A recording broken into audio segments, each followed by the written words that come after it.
ডেইলিকার একঘেয়েমি জীবন থেকে দুটো দিন বেছে নিলাম পুরুলিয়ার উদ্দেশ্যে।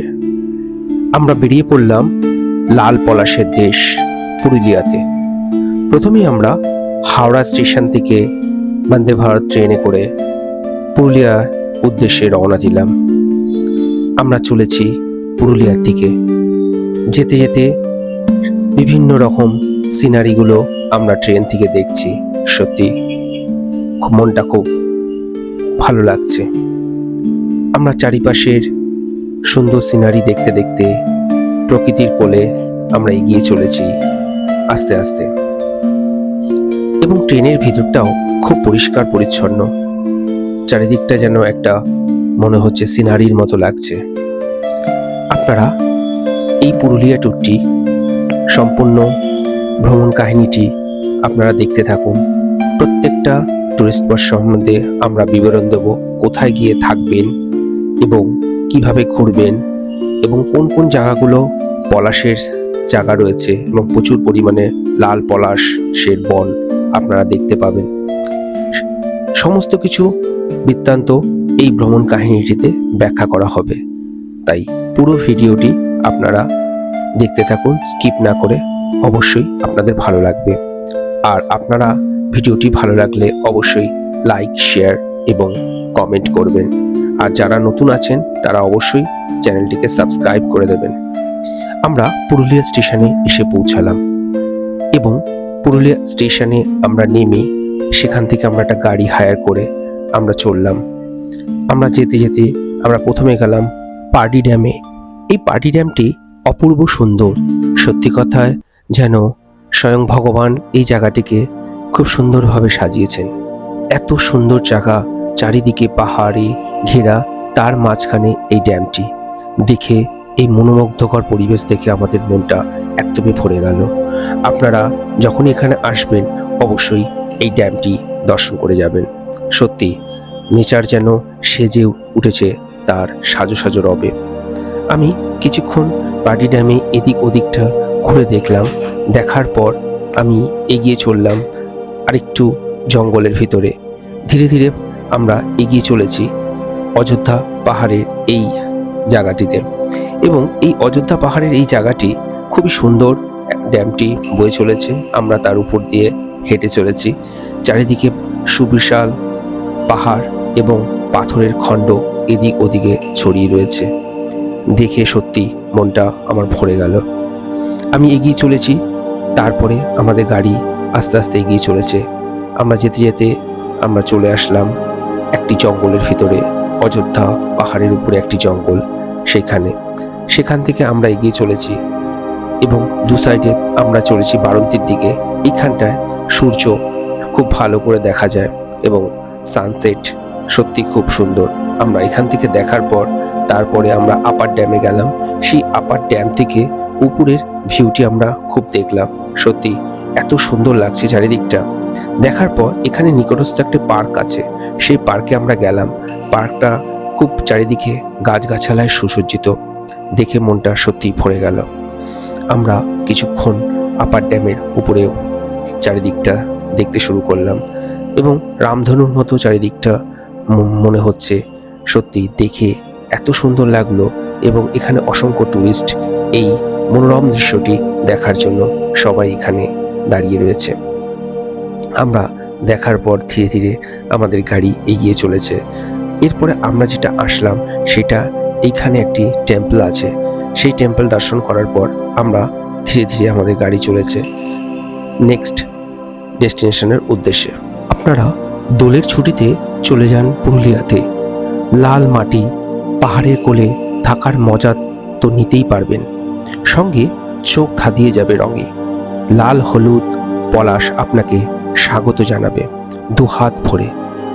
জেনে নিন পুরুলিয়ার কোন অংশে বেশি পলাশ দেখা যায়। পুরুলিয়া যাওয়ার কথা শুনে অনেকেই ভেবে পান না কোন দিকে যাবেন, বারন্তী নাকি অযোধ্যা পাহাড়ের দিকে।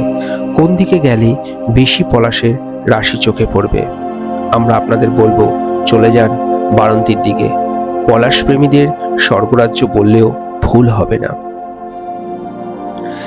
মার্চ এপ্রিলে যদি আপনি বারন্তীতে আসেন তাহলে অবশ্যই আপনি টু মারুন ভেটি গ্রামে দু চোখ মন ভরা পলাশের যে আস্বাদ আপনি নেবেন তা সারা জীবন থেকে যাবে আপনার স্মৃতিতে। এই গ্রামে শুধুই পলাশের রাশি, মাঝে মেঠো পথ আর রাস্তার দুধারে পলাশ গাছের সারি। সকাল বা সন্ধে কাটানোর এর থেকে ভালো ঠিকানা আর আপনি কোথাও পাবেন না। হলো গড় পঞ্চকট। গড় পঞ্চকট প্রায় 5 মাইল বিস্তৃত একটি দুর্গ ছিল। এই গড়ের চারিপাশের প্রতিরক্ষা ব্যবস্থা 12 বর্গ মাইল এলাকা জুড়ে বিস্তৃত ছিল এবং এটি পরিখা দিয়ে ঘেরা ছিল। মূল দুর্গ পাথরের দেওয়াল দিয়ে ঘেরা ছিল। এছাড়া গড় পঞ্চকোটের সর্বাপেক্ষা উল্লেখযোগ্য মন্দির হল একটি পঞ্চরত্ন টেরাকোটা নির্মিত দক্ষিণ ও পূর্ব দুয়ারি রাস মন্দির। মন্দিরের গায়ে ফুল ও আলপনার নকশা ছাড়াও খোল, করতাল, বাদনরত ও নৃত্যরত মানবীর মূর্তি পরিলক্ষিত হয়। 60 ফুট উচ্চ কেন্দ্রীয় চূড়া বিশিষ্ট ভগ্নপ্রায় এই মন্দিরে কোনো বিগ্রহ নেই।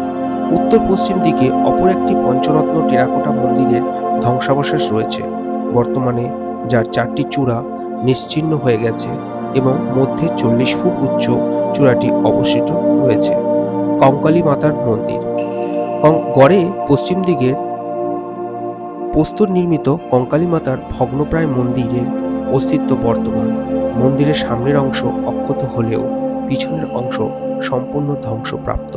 কঙ্কালী মাতা পঞ্চকোট রাজ্যের কুল দেবী হলেও বর্তমানে এই মন্দিরের কোনো বিগ্রহ নেই। মন্দিরের প্রবেশপথের উপরে কোনো লিপি বা মূর্তি খোদিত ছিল, যা বর্তমানে বিনষ্ট হয়েছে। গড়ের বাম দিকে প্রস্তর নির্মিত কল্যাণীশ্বরী দেবী মন্দিরের ধ্বংসাবশেষ বর্তমান। এছাড়াও 2টি প্রায় ধ্বংসপ্রাপ্ত জোড়ো বাংলা মন্দির এই স্থানে অবস্থিত। আমরা পুরুলিয়াতে এসে এই গড় পঞ্চকোট হোটেলটিতে ছিলাম। সত্যি হোটেলটির আতিথেয়তা এবং এর চারিপাশের পরিবেশটি খুবই সুন্দর। 2টো পাহাড়ের কোলে এই হোটেলটি অবস্থিত। এখান থেকে পাহাড়ের ভিউ দেখতে খুবই সুন্দর লাগে। মনে হয় যে একটি নেচারের উপরে এই হোটেলটি রয়েছে। আমরা তারপরে জয়চণ্ডী পাহাড়ের দিকে এগিয়ে গেলাম। এইখানে 512খানা সিঁড়ি উপরে এই জয়চণ্ডী পাহাড়টি রয়েছে। আমরা জয়চণ্ডী মাকে দর্শন করে বেরিয়ে পড়লাম। যেতে যেতে আমরা রাস্তার দুধারে পলাশ আর পলাশ, লাল পাহাড়ি পলাশের দেশ আমরা এনজয় করলাম। যেখানেই আমাদের চোখ যায় সেখানেই আমাদের পলাশ দেখতে পাই। তাই আপনারা যখন আসবেন অবশ্যই বারাণসীতে ঘুরে যাবেন। এইখানে প্রচুর পলাশ গাছ রয়েছে। আমরা এরপরে যেটি দর্শন করলাম সেটি হচ্ছে সূর্য টেম্পল। পুরুলিয়াতে সেই বিখ্যাত সূর্য টেম্পল, এটি আমরা দর্শন করলাম। দেখে মনটা সত্যি ভরে গেল। তারপরে আমরা দু সাইডের দৃশ্য দেখতে দেখতে এগিয়ে চলেছি। আমরা এসে পৌঁছলাম বামনি ফলসে। এই বামনি ফলসটি সত্যি এর অপরূপ সৌন্দর্য। চারিপাশে ঝর্ণা বয়ে চলেছে, পুরো বড় বড় পাথরের উপর দিয়ে ঝর্ণা জল বয়ে চলেছে। আমি চারিপাশটা একটু ঘুরে দেখলাম।